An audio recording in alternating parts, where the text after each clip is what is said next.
15 minutes, and we've got some big news coming in. Kyle Kuzma has agreed on a 4-year, $102 million deal to return to the Wizards. Co-head of CAA Austin Brown telling our Adrian Wojnarowski took a shorter deal with the Lakers 3 years ago and now cashes in after a career year with the Wizards. Meanwhile, Kuzma's staying, and now he will be paired up with Jordan Poole, who was traded by the Warriors for Chris Paul last week. Now, let's bring in Wendy because, of course, now when we talk about the Warriors and you send Poole away, you free up some money, and Draymond Green is coming back. According to Mark Spears reporting from Manscaped, it's a 4-year, $100 million deal, so he stays in the Bay with this core. How important was it to Steph and Klay that Draymond remain with this team and this core stays together for another title push? This was paramount for the Warriors to extend their championship window. And it was, the two sides working together. Draymond Green opted out of a deal that was paying him almost $28 million a couple of weeks ago. This gives him $100 million guaranteed. There was some question about whether a fourth year that the Warriors would give would be guaranteed. Well, it's going to be Draymond's option. He gets a terrific guarantee for a guy in his part of his career, and he was willing to take a pay cut. This contract is probably going to start in the neighborhood of $22, $23 million, and that may not sound like a big difference, but considering the luxury tax, that's going to be a $20 to $30 million difference in luxury tax. So he comes down, and Kevin, this follows the path that Andrew Wiggins did before last season. He took a $9 million pay cut. Draymond takes a $5-ish million pay cut. Next up, potentially Klay Thompson. And to pay for all of it, they trade away Jordan Poole to clear that money off of the books so that they can keep the window open. It's good business. It's smart business.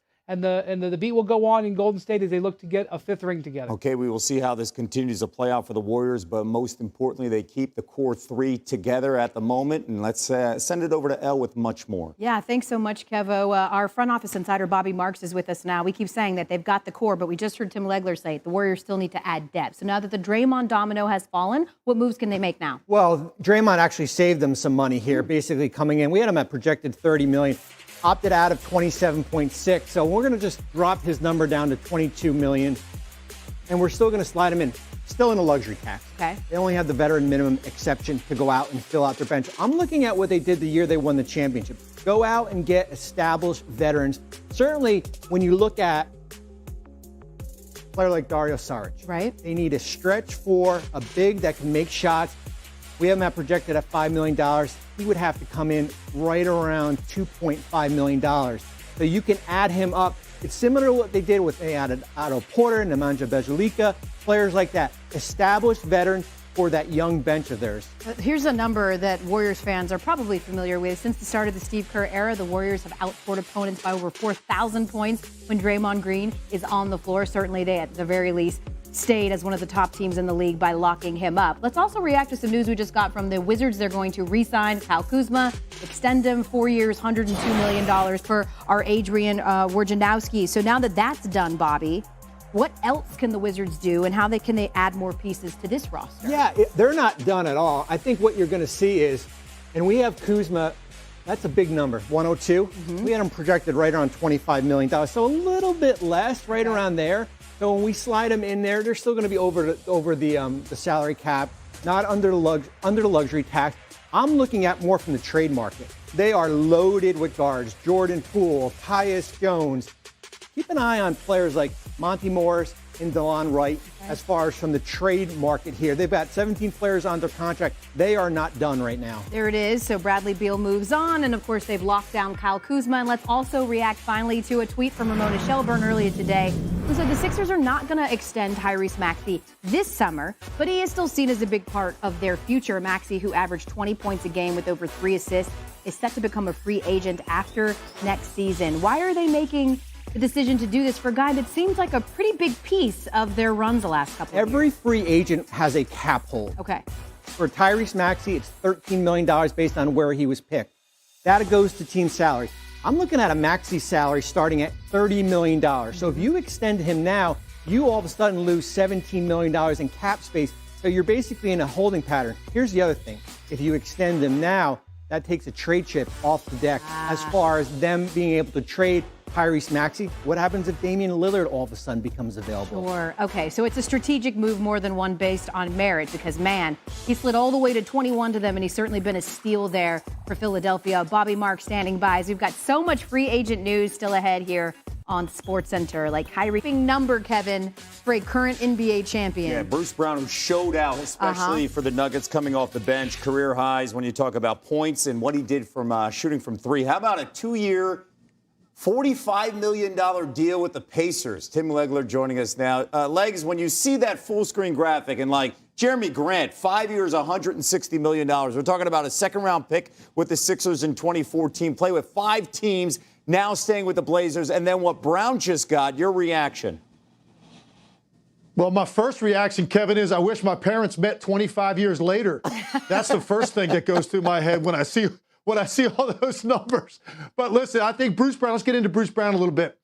I firmly believe Bruce Brown is the kind of guy that would be a difference maker on teams that are close to contending. Like, he could be a tipping point type of role player because he does so many things well on the court. This contract, though, for Bruce Brown, you get an opportunity to take this money, you take it. You don't know how many opportunities you're going to have when you're healthy and you hit free agency, coming off a year in which he won a championship and he was that important to a championship team. He took the money for Indiana. Indiana is as close. I know they've got some young pieces, and Halliburton is a guy that's going to be a superstar in this league, and he's going to be a max player without question.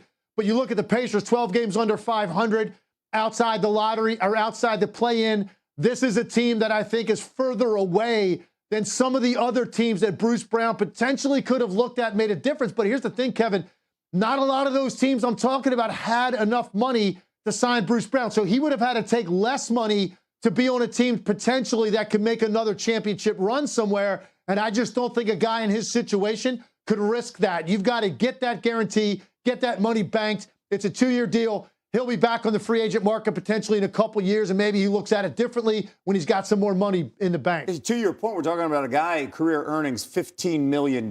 So you can't say no to $45 million guaranteed, 2 years in Indiana. I do want to get your thoughts here with Kuzma. Over $100 million banked on himself, deciding to stay with the Wizards for 4 years. And then the Jeremy Grant deal and the Blazers at 5 years, $160 million while they still consider what they're going to do with Damian Lillard. Yeah, look, both of these guys are really productive players. And Kyle Kuzma, he has relished in his role since he got to Washington. He's a guy you can count on every night. You know what you're going to get. He's got upside as a scorer. He rebounds his position well. He runs the floor. It looks like he's out there. He's a good teammate. It was an easy investment for them to make. So I think the Wizards, they wanted to make sure they secured him. That number sounds about right for a guy that does what he does productively on the offensive end of the floor. Jeremy Grant, he's more of a two-way player. He's a guy that really kind of made his bones in this league as a primary defender of elite-level scorers on the perimeter. And then he got to Detroit. He added scoring to his game at this level. So he is a guy certainly that's important. And when you look at the Pacers and the Blazers and where they are at with this Damian Lillard situation hovering, this is stability for them. The number might sound high to a lot of people, but in today's market, I don't even know what that means anymore. Guys get this kind of money when you play both ends and you put up a certain amount of points every night.